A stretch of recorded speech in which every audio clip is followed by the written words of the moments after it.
咖啡時間，進退兩難。2025年11月，美國東岸最具代表性嘅紐約市、新澤西州、維珍尼亞州三地新領袖選舉塵埃落定，民主黨嘅參選人全部勝出。民主黨同埋主流傳媒急不及待咁宣傳為民主黨嘅大捷，亦都引申為共和黨2026年中期選舉失利嘅預兆。事實又係咪真係咁樣呢？1992年以來，新澤西州喺所有總統大選中，民主黨都贏得選舉人票，係典型嘅藍州。而維珍尼亞州喺80年代直至2000年代長期偏向共和黨，但係因為新移民帶來嘅新選票，自從2008年起開始轉藍。不過南部同埋內陸地區就仍然偏紅，所以可以歸為淺藍州。而紐約市就係眾所周知嘅深藍市。既然三州都係屬於藍州，共和黨嘅敗選極其量係未能將藍州轉紅去錦上添花。民主黨喺選票上可以話係大勝，不過喺選舉層次，實質上就講唔上壓倒勝利。大肆宣傳講成係大捷，只係民主黨喉舌同埋主流傳媒嘅文宣。今次選舉最震撼嘅，無過於代表所謂進步派推行極左路線、出生於烏干達、信奉伊斯蘭教嘅 Zohran Mamdani 當選紐約市長。除咗民主黨嘅極左 DEI 路線，竟然打住有中共毛澤東時代人民公社大鍋飯、打土豪、分田地影子嘅免交通費、凍結租金、推行公營雜貨店、對有錢人同埋企業大幅加稅等等旗號。佢又嘗試安插有草根運動背景嘅人加入政府，令人聯想起中共文革期間陳永貴以赤腳農民身份成為國務院副總理，白捲英同張鐵生成為全國政協委員等駭人聽聞嘅任命。難怪曼德利一當選，大批富豪同埋中產人士馬上考慮遷離紐約市。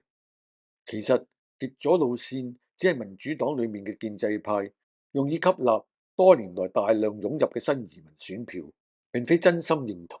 民主黨內大佬克林頓夫婦就未為曼德利背書。今次民主黨建制派自食其果，俾咗機會極左變種共產借殼上市。紐約市嘅仇侵選民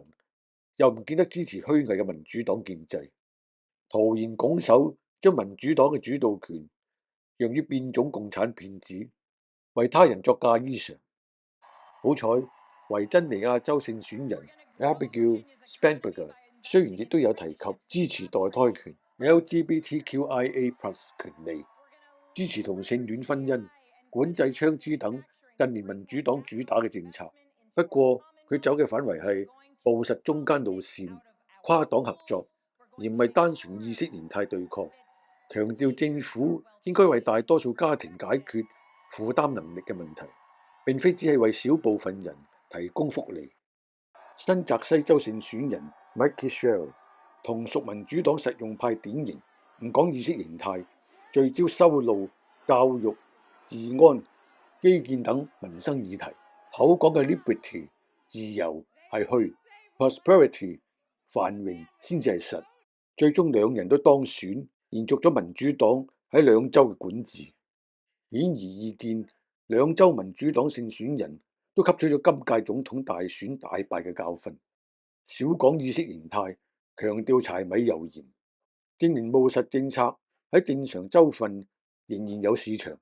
而且今次兩州民主黨務實派勝選，亦都對民主黨嘅極左派同埋借共和黨學上市嘅 MAGA 派有住制衡嘅效果，為共和黨同埋民主黨將來留下一絲合作嘅空間，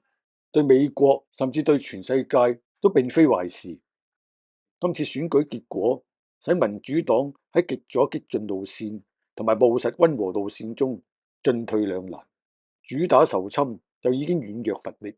最後結果只會使到民主黨建制派邊緣化，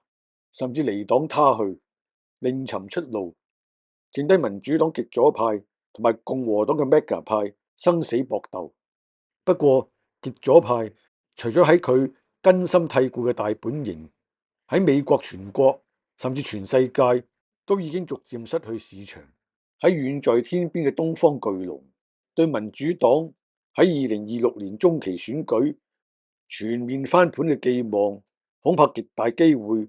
會徹底落空。